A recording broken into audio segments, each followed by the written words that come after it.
Salut à tous, on se retrouve cette semaine pour le 4e numéro de notre magazine T'as vu, le magazine des étudiants en journalisme de la Cato de Lille.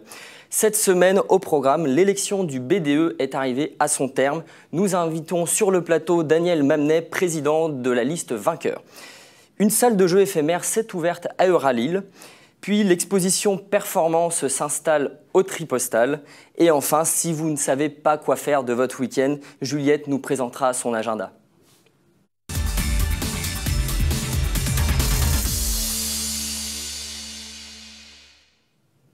Tout de suite, la faculté des lettres et sciences humaines a enfin un BDE Wonderworld, reportage de Théo et Nicolas. Lundi dernier, les étudiants de la FLSH ont été appelés aux urnes afin d'élire leur nouveau BDE. Ces élections marquent la fin d'une semaine de campagne intense entre deux listes concurrentes. Cette semaine de campagne était très riche et très dynamique, avec beaucoup de manifestations prévues par les étudiants des deux listes. C'était en quelque sorte un peu une surenchère à qui aurait le plus d'activité. Mais bon, le qualitatif était là aussi, donc il y a eu de nombreux moments où les étudiants ont pu rencontrer les deux listes, que ce soit dans le hall de l'hôtel académique ou dans la cour d'honneur, avec des tournois de jeux extérieurs, des petits déjeuners. Il y avait aussi des choses le midi avec des jeux. Il y avait aussi des partenaires qui étaient présents, notamment quelqu'un qui venait de monter sa start-up au niveau du thé, qui était présent. Puis des soirées, dans des after-work, dans les bars du Vieux-Lille notamment. Donc une semaine assez dense en termes d'activité. La bonne nouvelle, c'est qu'à l'heure où je vous parle, il est à peu près 4h30, on a plus de 330 votants cette année pour les élections du BDE, ce qui est une très grande progression par rapport aux années antérieures. Pour mémoire, je crois que l'année dernière, il y a eu 192 votants, donc on est déjà à 140 étudiants qui sont déplacés en plus. Bon, on peut expliquer cet engouement pour les élections, me semble-t-il, par d'une part l'activité des étudiants des deux listes qui a mobilisé beaucoup de monde, l'existence des deux listes, puisque c'est un changement depuis plus de 15 ans, on n'avait qu'une seule liste qui était candidate aux élections, et c'était toujours un transfuge de l'année précédente, du BDE précédent, qui permettait aux étudiants de continuer de reprendre le flambeau. Et donc le fait nouveau, c'était cette année d'avoir deux listes. Dans les couloirs, l'attente se fait longue. Après une heure de dépouillement, le verdict tombe enfin. Avec plus de 60% des voix, les loups de Wonderwolves sont élus nouveau BDE de la FLSH. Donc est élue la liste BDE Wonderwolves. Suite à l'annonce des résultats, les Wolves savourent leur victoire et ne manquent pas de féliciter leurs adversaires. Très content d'avoir été élu. Merci à tous les étudiants. Ça fait des semaines, voire des mois qu'on bosse sur cette campagne. Et merci à tous. J'espère qu'on va faire une super année. Et voilà, très heureux. On est content de la campagne qu'on a faite. Moi, j'aimerais féliciter l'autre liste parce qu'ils sont vraiment bien battus avec les armes qu'ils avaient. Nous, on est très fiers. J'aimerais remercier tous les gens qui ont voté, que ce soit pour nous ou pour l'autre liste. Et je trouve que c'est une énorme chose, l'émulation qu'il y a eu autour de la fac cette semaine. Et tout le monde est Wonderwolves. Déçu, forcément, parce que c'est beaucoup de travail investi. C'est des mois et des mois de dur labeur, si j'ose dire. Mais félicitations aux Wonderwolves, et le mérite, ils ont bossé pour ça aussi. Donc voilà. C'était une semaine longue, relativement dure, on s'est tous donné à fond. Mais on est très content d'avoir réussi à amasser près de 120 votes, voire plus de 120 votes. Et on remercie tous les gens qui nous ont suivis au cours de cette campagne. Merci à eux. Merci à tous, c'était un beau chemin, un beau parcours. La passation a lieu dans 2 semaines, donc on sera officiellement élu dans 2 semaines. Et nos projets, c'est qu'on va essayer que tous les pôles mettent en place leurs différents projets avant la fin du premier semestre. Du coup, les premiers pôles qui vont commencer, ce sera le pôle culturel et le pôle solidaire. La victoire des Wonderwolves marque le début d'une nouvelle ère au sein de la FLSH. Les loups comptent bien préserver l'engouement pour la vie étudiante et agrandir leur meute.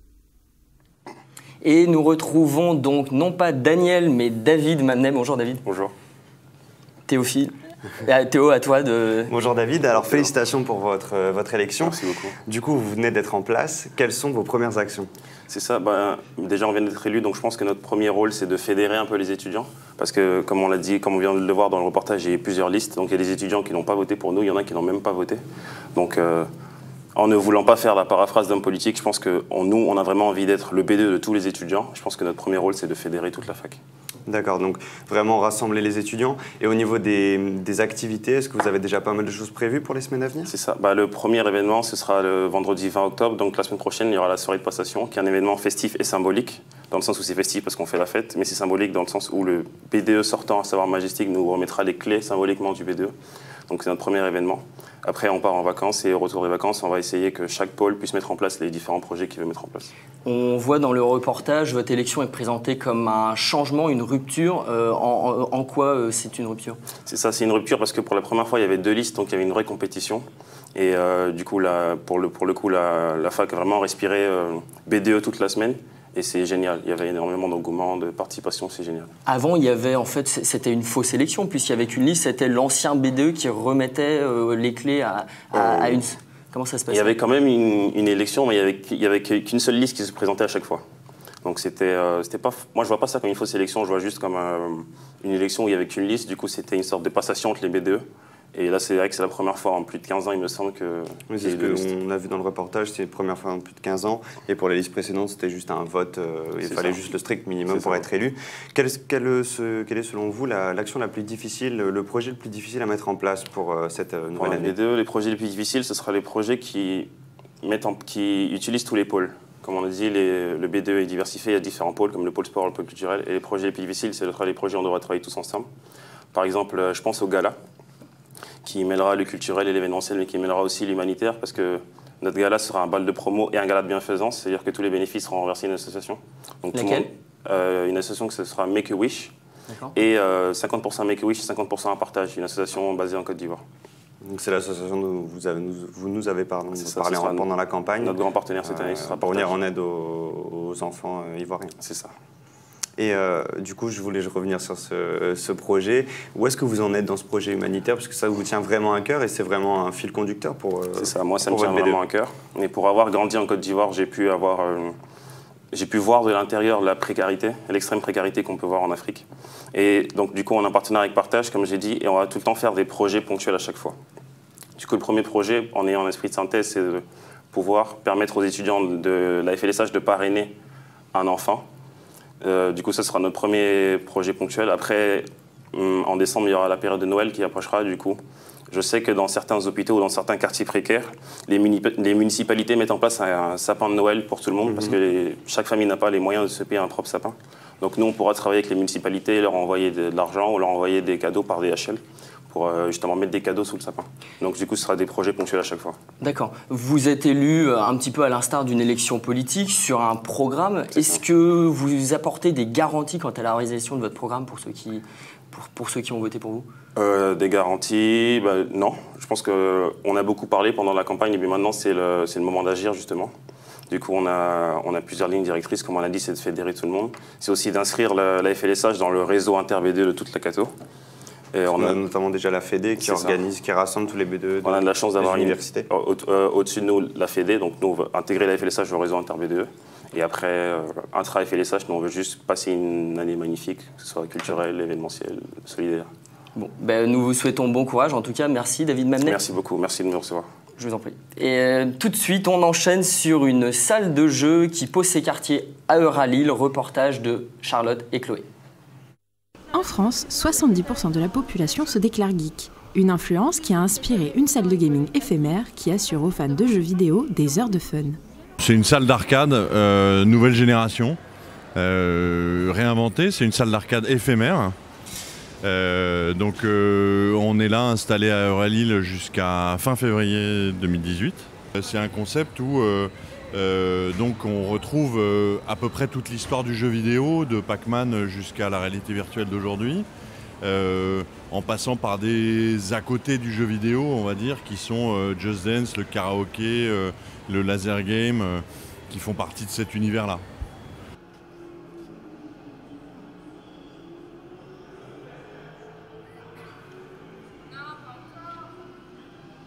Sur la réalité virtuelle, je pense qu'on est à 20-25 jeux et là pour le coup, effectivement c'est une sélection mais de ce qui nous semble être le plus abouti. Et puis cette salle en fait, on souhaite mettre l'accent sur le jeu en partage.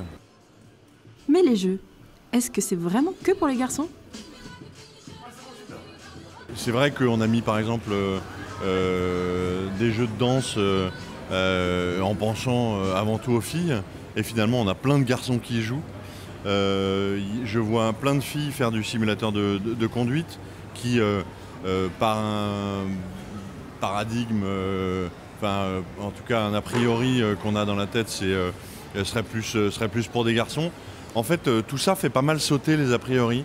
On voit des filles qui adorent jouer dans la nuit dans un parc sombre à dézinguer des zombies.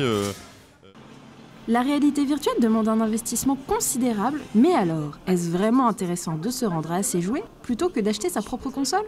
Pour avoir aujourd'hui, avant d'avoir dépensé ce que vous aurez mis dans une cabine de réalité virtuelle chez vous, avant de l'avoir dépensé dans ma salle, vous serez venu, chez AC Jouets en tout cas, vous serez venu 150 à 200 fois. C'est-à-dire que ma conviction, c'est que non seulement vous vous en servirez pas chez vous 150 à 200 fois, mais en plus, vous ne viendrez pas non plus chez AC Jouets 150 à 200 fois. AC Jouets reste à Euralil jusqu'en février 2018, l'occasion pour les nostalgiques et les curieux de venir découvrir le monde des jeux vidéo. Nous recevons sur le plateau Chloé pour nous parler un petit peu du reportage. Bonjour Chloé. Bonjour Gary.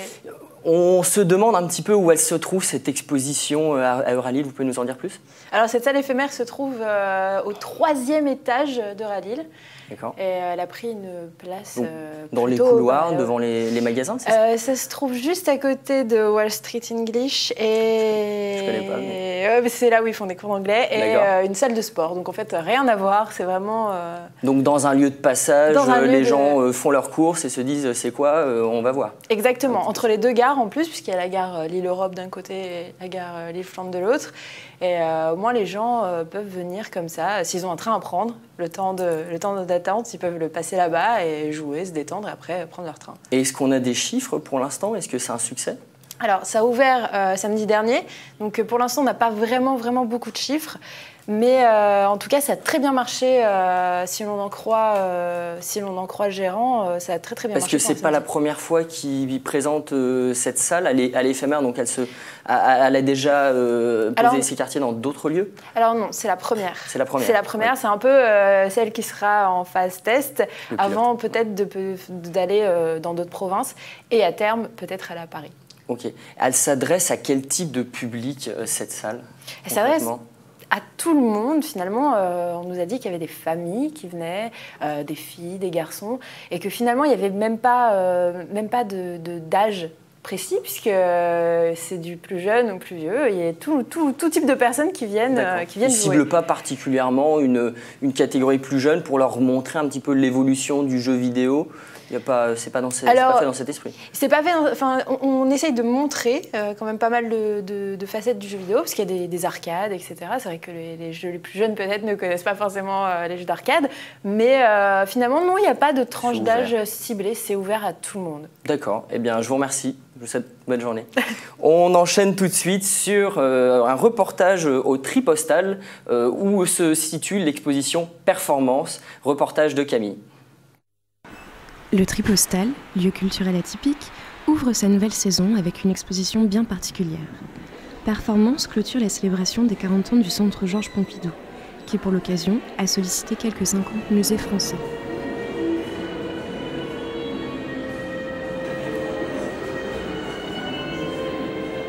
C'est très important pour l'île 3000 et pour notre exposition ici au Tripostal d'impliquer le visiteur. C'est pas juste une exposition sur la performance, hein. Ça peut être vécu comme un peu hermétique, mais ça l'est pas du tout. C'est vraiment le visiteur aussi qui devient le performeur à travers des œuvres qu'il active, des œuvres qui se vivent, qui se ressentent, qui troublent, des performances avec des artistes qui interpellent et qui vraiment nous questionnent sur notre place de visiteur, notre place de spectateur.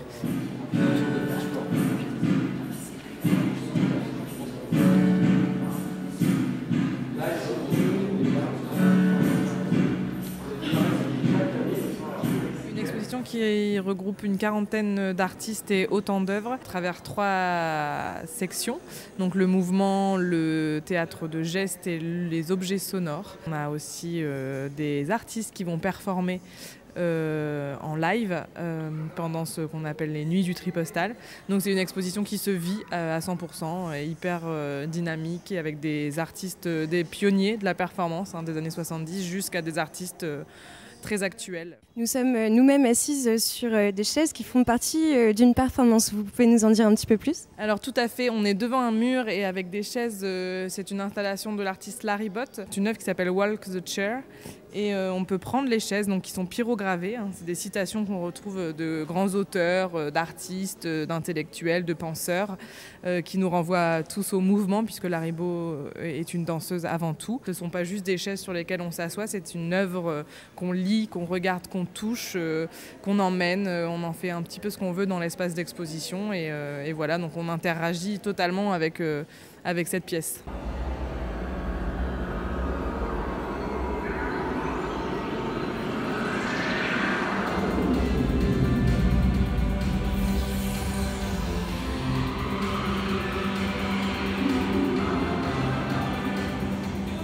L'art contemporain, c'est une réflexion sur le monde, mais il est souvent vu comme élitiste et assez barré.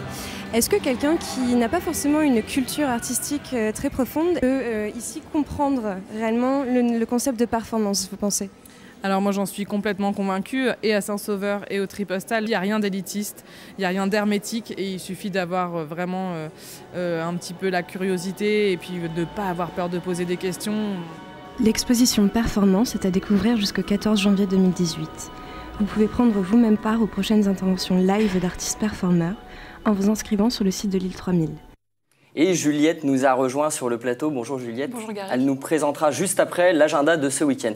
Mais tout de suite, nous retrouvons Camille. Bonjour Gary. Bonjour Camille. Pour nous parler du reportage. J'ai entendu dire qu'on peut observer des performances en direct. Quelles sont les prochaines ?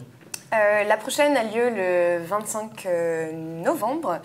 Il y en a une en cours là actuellement depuis le 6 octobre. C'est deux artistes, Xavier Leroy et Scarlett Yu, qui l'organisent. Qui l'organisaient au départ, vraisemblablement, parce qu'ils ont invité deux personnes du public à visiter l'exposition avec eux. Et c'est ensuite à ces deux personnes d'inviter deux autres personnes du public. Et c'est un peu le principe du téléphone arabe, si on peut vulgariser les choses comme ça. D'accord, chacun essaie de faire la visite à l'autre selon la manière dont il voit l'exposition aussi. Voilà. C'est la visite qui devient elle-même une performance au sein de la performance. D'accord. Ça vient célébrer les 40 ans du Centre Pompidou. Pourquoi célébrer ce lieu ? Le Tripostal, vous voulez dire ? Non, le Centre Pompidou qui fête ses 40 ans. C'est bien pour ça que parce que le Centre Pompidou est une des institutions mondiales les plus connues pour son art contemporain et qui a une des plus belles collections du monde. Et qui est surtout novateur dans l'organisation d'événements très atypiques. Donc là, il y a réellement eu en fait une intervention sur plus de 50 musées français. Et le Tripostal ainsi que Saint-Sauveur sont les derniers en fait qui clôturent cet anniversaire. Cette tournée. Voilà. D'accord. J'ai entendu dire dans une interview que cette exposition s'adresse à tout le monde, qu'on n'est pas dans un élitisme. On a quand même du mal à le croire quand on voit ce qui se présente, non ? Alors non. L'art contemporain, c'est quelque chose... Est-ce qu'on a des chiffres Non. Alors au niveau des chiffres, je ne peux pas vous dire exactement le nombre de visiteurs qu'il y a eu, mais par contre... On imagine en tout cas que c'est plus un public aisé. Pas vraiment, non. L'exposition, le tarif plein est à 8 €, le tarif réduit est à 4 €. On est facilement sur liste. Moi, quand je suis allée faire ce reportage, il y avait énormément de monde présent sur place. Et je ne pense pas que ce soit réellement élitiste, parce que l'art contemporain a une vision un petit peu barrée de la chose. Mais par contre, le Tripostal invite réellement le public à interagir. C'est-à-dire que ce n'est pas un musée. On peut toucher les œuvres, on peut acter avec, comme avec Larry Bott et ses chaises. Et c'est surtout énormément d'œuvres visuelles.